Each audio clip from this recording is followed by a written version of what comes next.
আজ থেকে প্রায় 50 বছর আগে শান্তিপুরের পার্শ্ববর্তী ফুলিয়া নামক একটি অঞ্চলে 150 বিঘা জমির ওপর 800টি গরু নিয়ে তৈরি হয়েছিল একটি বিরাট ডেয়ারি ফার্ম। হয়তো এই ফার্মের আকারের জন্যই পরবর্তীকালে এই বাড়িটির নামই হয়ে যায় ফুলিয়ার বড় বাড়ি।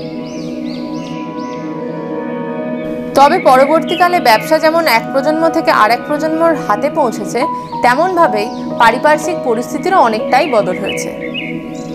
30-40 বছর আগে যেমন গোচারণ পদ্ধতিতে গরুগুলিকে পালন করা হতো, বর্তমানে কিন্তু ফার্মে রেখেই গরুগুলিকে পালন করা হচ্ছে।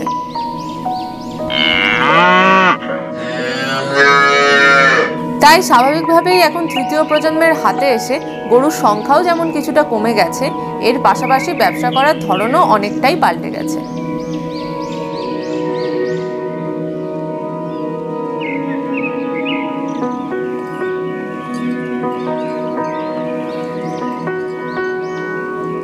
হাই হ্যালো নমস্কার, সবাই কেমন আছেন? আমাদের এগ্রিকালচার ডায়েরিতে আপনাদের স্বাগত এবং সঙ্গে আমি সুশোভন। বর্তমানে এই ফার্মে রয়েছে প্রায় 200টি গরু এবং তাদের পরিচর্যার জন্য রয়েছেন 20 জন কর্মচারী। প্রতিদিন এই ফার্মে দুধ উৎপাদন হয় প্রায় 600 লিটারের মতো এবং যেখান থেকে বছরে প্রায় 64 লাখ টাকার মতো ইনকাম হয়। বাকিরা চলুন আমরা ভিডিওতেই দেখে নিই।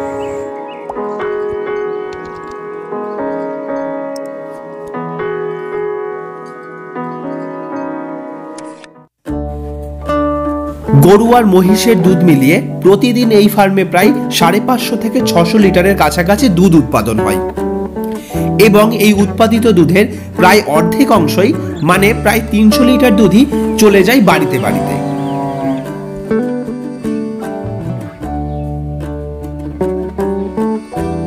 এছাড়া বাকি থাকা অবশিষ্ট দুধ থেকেই তৈরি হয় ছানা, পনির, দই এবং ক্রিম।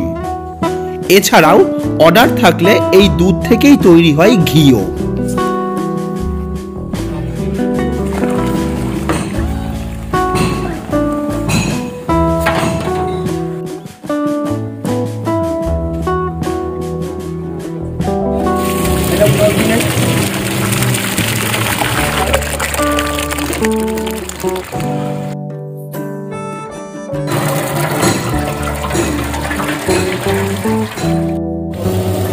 এখন কিন্তু আর পুরনো পদ্ধতিতে ক্রিম তৈরি করা হয় না।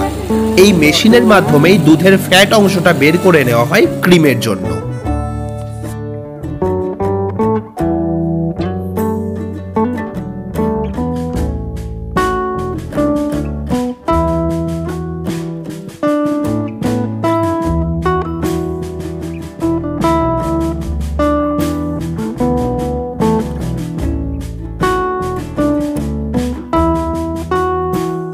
নমস্কার, আমার নাম সুদীপ্ত ঘোষ, বাড়ি ফুলিয়া বইচা ব্যাঙ্গত্তপাড়া।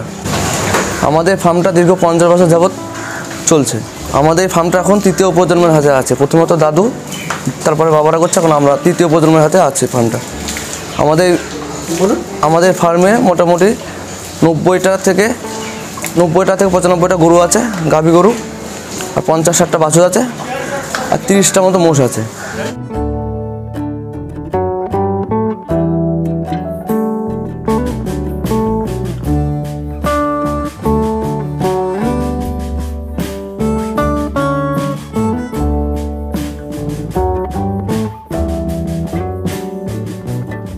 শীত কিংবা গ্রীষ্ম সারা বছরই কিন্তু এই ফার্মে একটা নির্দিষ্ট সময়ে কাজ শুরু হয়, ঠিক ভোর 5টা।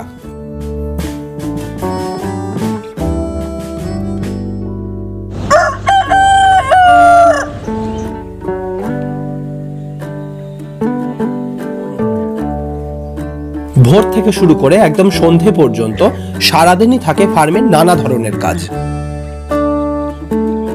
আমরা সকালে নিয়মিত 5টা-5:30টার সময় ঘুম থেকে উঠে গরু মোষের গোবর পরিষ্কার করে গরু মোষের চারিতে নাদা জল দিয়ে, জল, খাবার, দানা, খাবার, ঘাস দিয়ে গরু বেঁধে গরু 8 ঘন্টা খাওয়া দাওয়া করার পরে গরু বিশ্রাম নেওয়ার পরে ঠিক 7টার সময় আমরা দুধ দহন করতে লাগি।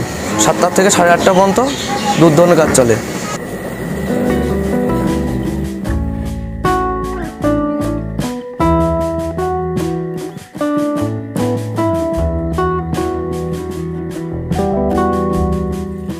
তারপরে দুধ নিয়ে যে যার মতো মার্কেটে চলে গেল সবাই।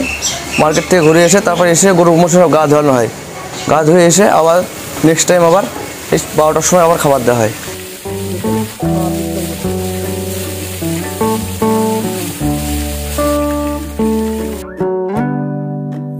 দশটা লেবার শুধু দুধ দহন করে গরু মহিষে, 5টা লেবার ধরো ঘাস কাটা, ঘাস চড়ানো, আর 4টে লেবার গোবর পরিষ্কার করা, ধোয়া। এইভাবে আমাদের সিস্টেমে কাজ চলে। প্রতিদিন 1 কাউন্ট করে বিচলি দেয়। এটা আমাদের জমির বিচালিত হয় না, মানে বর্ধমান থেকে যে বিচালি আসে আমরা বিচলি প্রতিদিন কেনা হয়।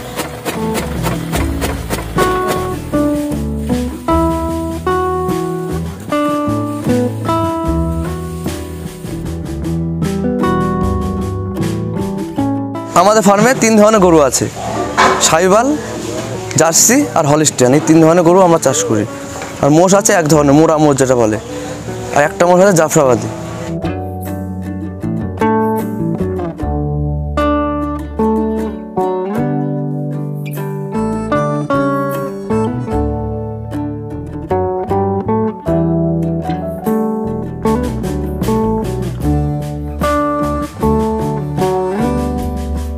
ফার্মে উৎপাদিত দুধসহ দুগ্ধজাত দ্রব্যগুলি বাজারে বিক্রি করে ফার্ম মালিকদের প্রতিদিনই প্রায় ইনকাম হয় 18 থেকে 19 হাজার টাকা, যা এক বছরে প্রায় 64 থেকে 65 লাখ টাকায় পৌঁছে যায়। এই ফার্ম থেকে এত টাকা ইনকাম হলেও এতগুলো গরু মেনটেন করতে গিয়ে খরচও কিন্তু প্রচুর হয়।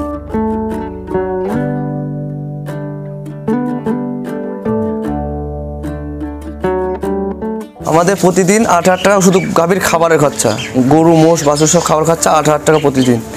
পার মান্থ এটা 2,40,000 টাকা পড়ে। আর লেবার খরচা আছে 6,000 টাকা প্রতিদিন।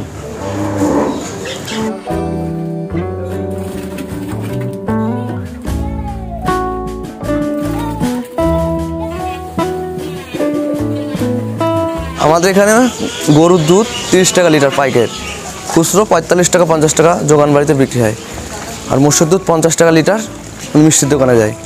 আর ছানা 200 টাকা কেজি।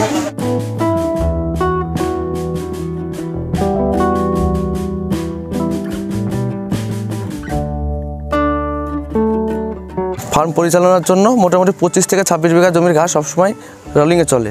ঘাসের মধ্যে থাকে ভুট্টা ঘাস থাকে, নেপিয়ার ঘাস থাকে, জব ঘাস থাকে আর গামা ঘাস থাকে। কাঁচা ঘাস খাওয়ালে দুধের ফ্যাট পার্সেন্টেজ বাড়ে, দুধের একটা ঘনত্ব বাড়বে, সবুজ ঘাস যেটা বলে। একটা কথা আছে না, প্রবাদ বাক্য, গাভীর মুখে কাঁচা ঘাস দুধ দিয়ে যাবে 12 মাস।